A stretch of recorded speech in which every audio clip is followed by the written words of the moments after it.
I hope तपाईँहरू सन्चै हुनुहुन्छ होला। म नि एकदम फिट एन्ड फाइन छु। नयाँ हुनुहुन्छ भने मेरो च्यानल एक्सप्लोर विथ हेमालाई लाइक सेयर र सब्सक्राइब गरेर सपोर्ट दिनु होला साथीहरू। अनि आज चाहिँ म बिहान मासु लिन आएको छु। हेर्न सक्नुहुन्छ साथीहरू, आज चाहिँ मलाई पोर्क मासुको अचारको मलाई अर्डर आएको छ। त्यसको लागि म आएको छु, मासु लगिरहेको छु 1 किलो। यसको चाहिँ आधा किलो बन्छ फ्राई गरिसकेपछि। त्यही हो साथीहरू। अब आज मैले के गर्छु यो पनि डेलिभर गर्न जान छ अनि हजुरहरूलाई अपडेट दिइराख्छु। Bye guys. र साथीहरू, पोर्क मासु पनि यहाँ गइसकेको छ। अब चाहिँ म यसलाई फ्राई गर्छु। यो म चाहिँ घर आइसकेको छु अनि यो चाहिँ मैले अब फ्राई गरेर अचार बनाउने छ पोर्क मासु। अनि अहिले पछि भेटौँला साथीहरू। अनि यसलाई चाहिँ छिटो अब डेलिभर नि गर्न जानुपर्छ। म अचारलाई डेलिभर गर्न जान्छु अनि त्यसपछि भेटौँला है साथीहरू। अहिले चाहिँ एकदमै हतार छ। बाइ। हेलो साथीहरू, म चाहिँ रेडी भइसकेको छु। अब चाहिँ म डेलिभर गर्न गइरहेको छु। यो चाहिँ आधा किलोको पोर्क अचार हो। यो चाहिँ यहाँ बुटोलदेखि नै अर्डर आएको छ। यो चाहिँ अब म डेलिभर गर्न गइरहेको छु। अब चाहिँ फाइबर झोलामा हाल्छु अनि फेरि जान्छु। ल साथीहरू, अहिले पछि भेटौँला। बाइ। साथीहरू, म चाहिँ अर्डर डेलिभर गरेर पनि आइसकेको छु। उहाँ कस्टमर चाहिँ कम्फर्टेबल हुनुहुन्थेन भिडियोको लागि, त्यही भएर मैले चाहिँ बनाएन। अनि घर आएर चाहिँ मैले के बनाइरहेको छु हेर्न सक्नुहुन्छ। आज चाहिँ मैले लन्चको लिएको छैन किनकि एकदमै हतार थियो, त्यही भएर मैले आज लन्चको देखाएन।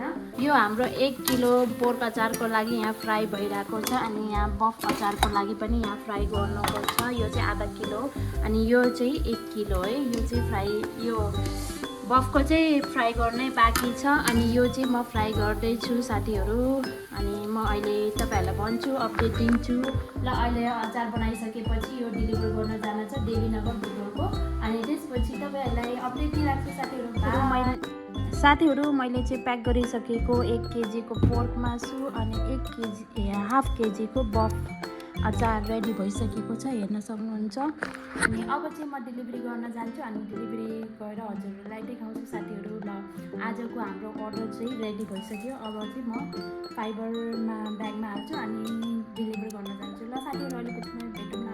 ल म चाहिँ यहाँ सरलाई भेटाइसकेको छु। उहाँको अर्डर चाहिँ कस्तो हुन्छ भन्नु होला, रिभ्यू दिनु होला है।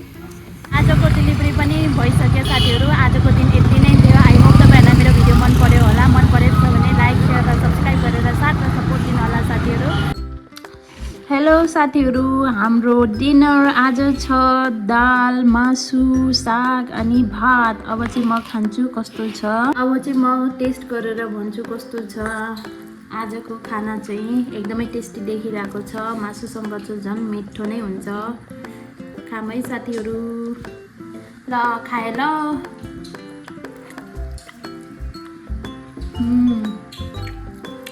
मिठो छ, मिठो। आज चाहिँ मैले भात खाँदैछु। एकदम आजको दिन चाहिँ एकदम हतार भयो। खाना नि मम्मीले बनाउनु भएको। पिरो भयो, पिरो।